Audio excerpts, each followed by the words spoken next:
Senhoras e senhores telespectadores da TV Otimista, senhoras e senhores internautas do blog do Edson Silva, estamos começando o nosso programa de hoje dizendo que o Banco do Nordeste do Brasil, BNB, comemorou solenemente ontem os 71 anos de sua fundação.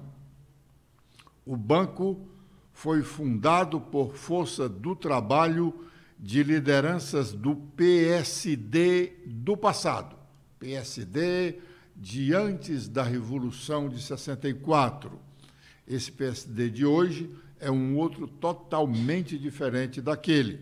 Pois bem, o banco foi fundado por força do trabalho de lideranças do PSD do passado, sob a alegação, na época, de que a região nordestina precisava de um banco de fomento. O PSD foi extinto por ato do regime militar que tomou posse no Brasil em 1964. Durante muitos anos, comandou a instituição o ex-governador do Ceará, Raul Barbosa, do PSD. Foi presidente do banco logo nos primórdios da instituição. Ontem, o Banco do Nordeste do Brasil, que hoje é presidido por um ex-governador do estado de Pernambuco, Paulo Câmara, homenageou com uma medalha algumas personalidades da política nacional, inclusive o ministro da Educação, Camilo Santana. Em seu discurso, o presidente do banco, Paulo Câmara, falou sobre a pujança do BNB. Vamos ouvi-lo. Estamos aqui para comemorar os 71 anos de uma história marcada por dedicação, resiliência e, sobretudo, pelo compromisso inabalável com o desenvolvimento regional. É dia também de saudar o presidente Lula, esse grande brasileiro nordestino como nós, que, ao me convidar para assumir um honroso cargo de presidente do BNB, assegurou uma coisa: as ameaças dos últimos anos ao Banco do Nordeste chegaram ao fim. Vamos investir no potencial do banco e consolidá-lo como principal vetor de desenvolvimento da região Nordeste. Fui governador de Pernambuco por 8 anos e presidente do Consórcio Nordeste. E é com imenso orgulho que hoje tenho a possibilidade de liderar o BNB, uma instituição madura, transparente, com governança forte, que atua em busca da equidade desde sua criação, liderada inicialmente pelo baiano Rômulo Almeida e que carrega o espírito desenvolvimentista em suas raízes. Teremos hoje a oportunidade de homenagear personalidades que se unem aos propósitos dos fundadores do BNB.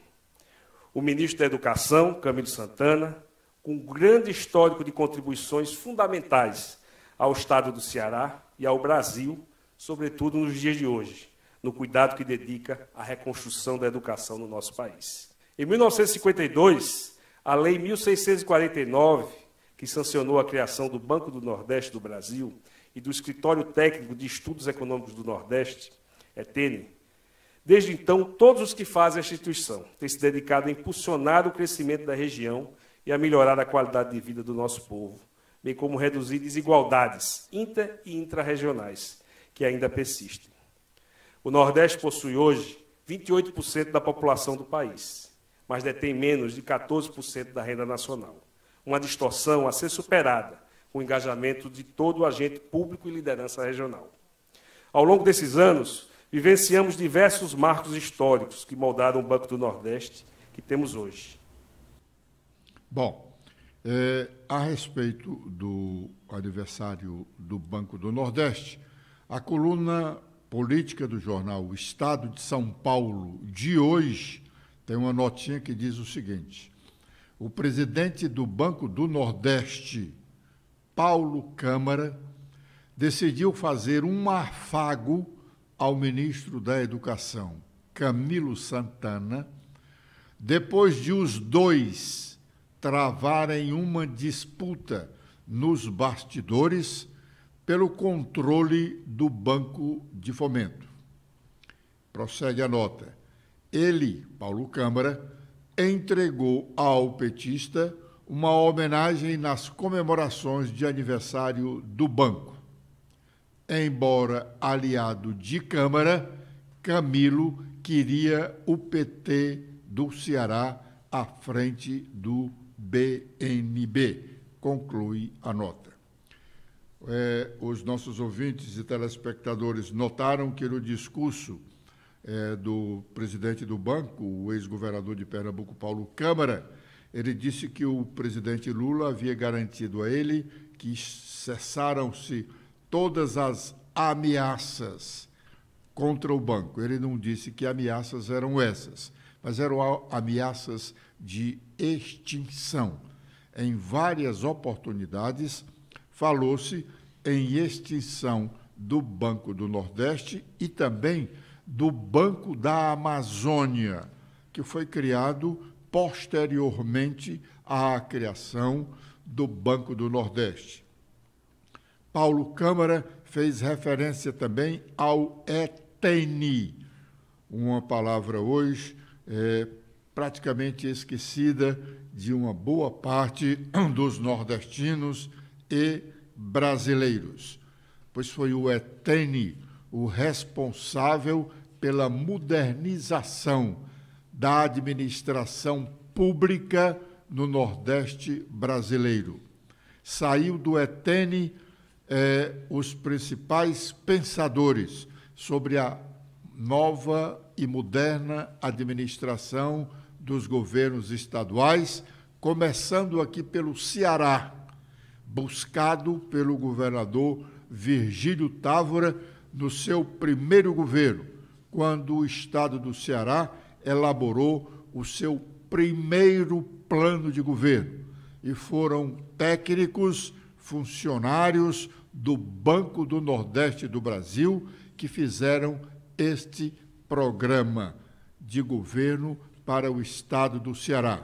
Imediatamente depois, eles fizeram também plano de governo para o governo da Bahia, governo de Pernambuco, e seguiram-se os outros planos. O Nordeste brasileiro, na parte que diz respeito à administração pública, começou a modernizar-se com o trabalho dos técnicos do ETENI.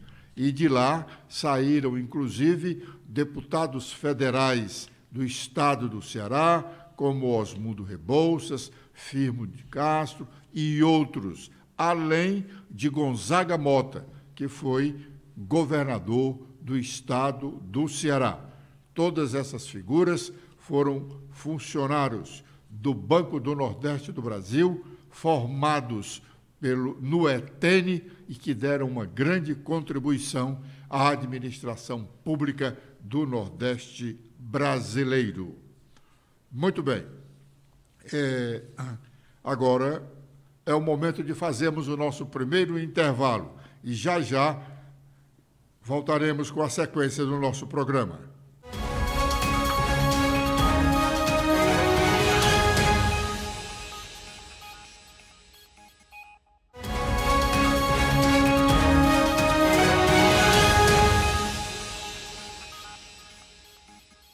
Os integrantes da Comissão Parlamentar Mista de Inquérito, CPMI, que funciona no Congresso Nacional, neste recesso parlamentar, tem aproveitado para analisar.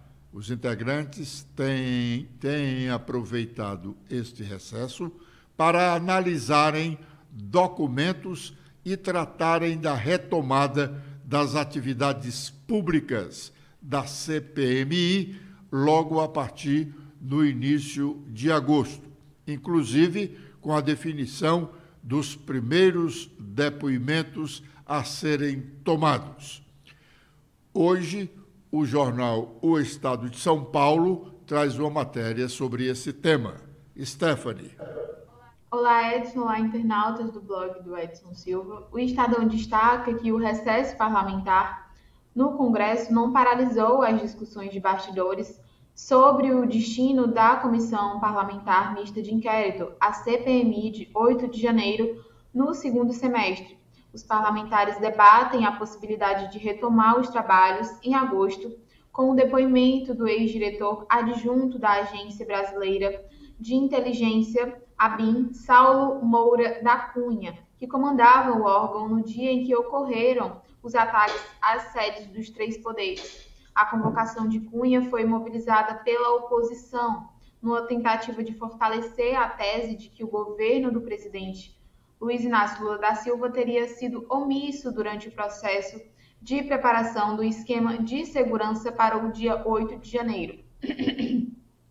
A ABIN elaborou relatórios e alertas que foram enviados aos órgãos públicos sobre os riscos envolvidos nas manifestações convocadas para a data.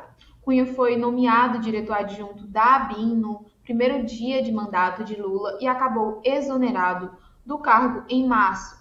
Em abril, foi escolhido para chefiar a assessoria especial de planejamento e assuntos estratégicos do Gabinete de Segurança Institucional, onde permaneceu por apenas 2 meses.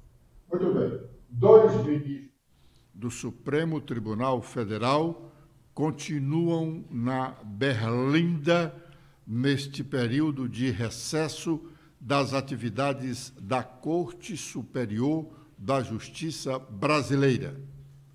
O ministro Alexandre de Moraes, que também é presidente do Tribunal Superior Eleitoral, agredido verbalmente por brasileiros no Aeroporto Internacional de Roma no último fim de semana.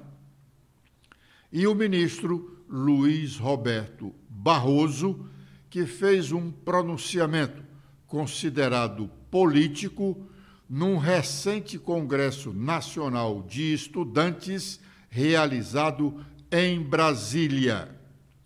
O ministro Barroso sofreu uma reprimenda pública do presidente do Congresso Nacional, senador Rodrigo Pacheco, no início desta semana.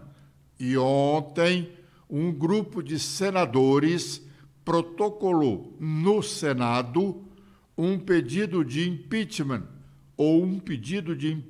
do ministro Luiz Roberto Barroso. Um dos senadores é o filho do ex-presidente Jair Bolsonaro, senador Flávio Bolsonaro. Vamos ouvir o que ele disse no momento de protocolar o pedido de impeachment do ministro Luiz Roberto Barroso. Não é com alegria que nós estamos fazendo isso aqui hoje, protocolando esse pedido de impeachment do ministro Barroso, só que infelizmente não dá mais. É preciso traçar uma linha do que é republicano, do que é democrático, do que é correto, para que fez o ministro Barroso. E todos, eu tenho certeza, entenderão, até o ministro Barroso, esse nosso pedido de impeachment aqui hoje. O que ele fez foi só verbalizar aquilo que milhões de brasileiros observaram nos anos de governo Bolsonaro, durante o processo eleitoral e após o processo eleitoral, com essa covardia ilegal e arbitrária que foi feita com Bolsonaro de deixá-lo inelegível, sem nenhum fundamento. E eu quero compartilhar com vocês aqui hoje algo que eu não costumo falar muito em público, mas eu, pessoalmente, nos 4 anos de governo Bolsonaro, trabalhei incansavelmente para distensionar relações do governo com o Supremo. Perdi a conta de quantas vezes eu tive reunido com ministros do Supremo para mostrar o lado, a cabeça do presidente Bolsonaro, tranquilizá-los de que não havia nenhuma tentativa de ruptura de nada, que ele só queria paz para governar, algo que ele não teve nos seus 4 anos, eu nunca havia assinado um pedido de impeachment de ministro Supremo. Eu fui contra, sim, é importante trazer isso a público também, a CPI da Lava Toga, porque qual presidente da República que quer uma CPI aberta durante o seu mandato? Nenhum. E uma CPI que não tinha um objeto bem definido, uma CPI que jamais seria instalada, e uma CPI que seria, sim, uma declaração de guerra do governo contra o Supremo Tribunal Federal, o que eu não concordo, nunca concordei com esse tipo de ataque a instituições, e coisa que o presidente Bolsonaro também nunca fez. Então, eu sou testemunha de que isso tudo foi tentado. E a foto que nós vemos hoje do que fez o ministro Barroso é horrorosa. Mas o filme de tudo que ele já vinha fazendo nos últimos anos é de terror.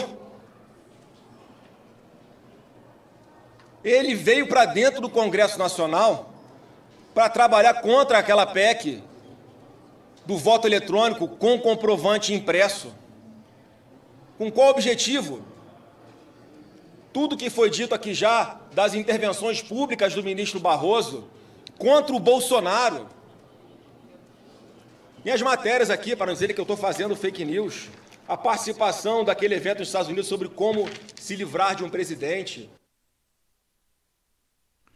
Bom, os senadores estão no direito deles de apresentarem o pedido de impeachment. E realmente é o Senado a casa competente para julgar processos contra os ministros do Supremo Tribunal Federal. Mas o bom seria que nada disso estivesse acontecendo. O bom seria que nada disso houvesse na nossa política nacional. Não é agradável, poderia até se dizer que é deprimente termos questionamentos desse tipo. Juízes nem de primeiro, segundo grau ou das cortes superiores devem estar sob suspeitas. Juiz não é para... Ninguém deveria ter motivo para suspeitar de qualquer magistrado. Mas os magistrados brasileiros hoje, há exceções, e respeitemos as exceções, estão atuando também como políticos. Agora é o momento de sabermos quais as nossas manchetes. Letícia. Olá, Edson. Olá a todos que acompanham o nosso programa desta quinta-feira. Com as atualizações feitas no nosso blog, temos que prisão de ex-diretor da PRF foi cogitada por parlamentares da CPMI. A afirmação foi feita pela Advocacia do Senado ao defender o posicionamento da comissão pela quebra do sigilo telefônico e bancário após Vasquez prestar depoimento na comissão. A quebra é contestada no Supremo pela defesa do ex-diretor, que alega não ter relação com os atos. Também temos que projeto de lei atualiza o tamanho das bancadas na Câmara Federal, conforme o censo de 2022. Pelos novos cálculos, o Ceará ganharia mais uma vaga de deputado, passando de 22 para 23. Alguns estados perderiam vagas, dentre eles o Rio de Janeiro, pois a composição da Câmara continuaria sendo de 513 parlamentares. Também temos que o Partido Liberal aqui do Ceará inicia processo de investigação por infidelidade partidária de Yuri do Paredão. Em resposta à solicitação do presidente nacional da sigla, Acilon Gonçalves, divulgou uma nota afirmando que a direção do PL aqui no Ceará abrirá processo de investigação para escutar as partes envolvidas e executar o resultado das investigações. Letícia. Pois não. A propósito disso, também na coluna política do jornal O Estado de São Paulo de hoje, tem uma nota que o subtítulo dela é Bumerangue. Bumerangue. Aí diz a notinha.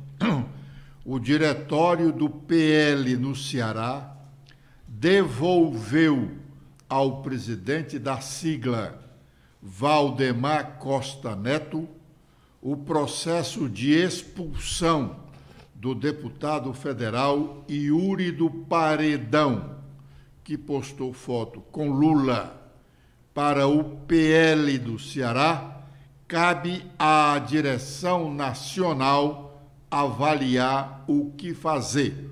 Registra a coluna política do Estadão. Bom, pois é, Yuri do Paredão, ele respondeu diante essas polêmicas acerca de sua saída do PL. Ele fala que sobre essas críticas que vem recebendo, trabalhar em benefício da população deve ser a nossa prioridade. Como parlamentar, ele afirmou, irei buscar sempre defender os interesses públicos e construir um Brasil melhor para todos os brasileiros e brasileiras. Agora, com os destaques nacionais, iniciando pelo Estadão, temos em principal manchete sobre o ministro do Supremo. Busca e apreensão contra suspeitos de utilizar Alexandre de Moraes extrapolam a lei. A avaliação é de que buscas que atingem a investigação vão além das medidas necessárias para se apurar o crime. Com os destaques do Globo, temos em principal manchete que Lula viaja 20% do tempo e reinsere o Brasil no exterior e acumula gafes sobre guerra e Venezuela. O impasse mais recente ocorreu ontem, quando chamou o presidente chileno de sequioso e apressado. Também temos em destaque foco em alta renda. Haddad quer enviar ao Congresso Nacional o projeto para tributar fundos exclusivos no mês de agosto. E com as últimas da Folha de São Paulo, temos em principal destaque que Lula e governo reforçam defesa de Moraes em meio a questionamentos sobre a Polícia Federal. E o Ministério Público diz que o Senado prejudica negros em concurso ao descumprir lei aprovada pela Casa. A Casa Legislativa Federal nega erros em seleção e diz cumprir a legislação.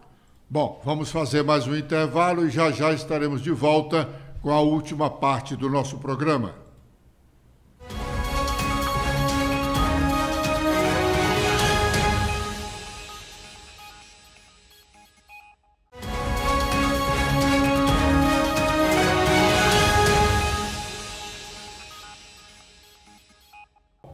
Hoje já falamos em mais de uma oportunidade da coluna política do Estadão, mas aqui tem uns fatos relacionados ao estado do Ceará. E uma outra nota, parece até que é um recado para o deputado estadual Evandro Leitão, presidente da Assembleia, que chegou a admitir, ou ainda pode estar admitindo, a possibilidade de ir para o PT, pensando em ser candidato a prefeito de Fortaleza no próximo ano. A nota do Estadão diz o seguinte: namoro. O Solidariedade vai convidar o ex-governador Roberto Requião e o deputado estadual Requião Filho para se filiarem à legenda. Os dois estão insatisfeitos no PT e já foram cortejados pela rede, como antecipou essa própria coluna do Estadão. O clã Requião busca espaço de olho na corrida municipal de Curitiba e numa eventual eleição suplementar para o Senado, se Sérgio Moro for cassado. Requião era uma das tradicionais lideranças do PMDB e do MDB. Mudou-se para o PT para ser candidato a governador. Foi candidato e não foi bem sucedido. E agora está reclamando de falta de espaços no PT. E isso pode calhar bem na cabeça do deputado Evandro Leitão, do PDT, insatisfeito com o partido, que pensa ir para o PT para ser candidato a prefeito, embora o PT tenha prioridade com a candidatura da deputada federal e ex-prefeita Luiziane Lins. Obrigado pela audiência dispensada. Amanhã, com a proteção de Deus, neste horário, estaremos de volta. Letícia. Eu também faço meus agradecimentos a todos que acompanharam o nosso programa de hoje. Espero revê-los amanhã. Até lá!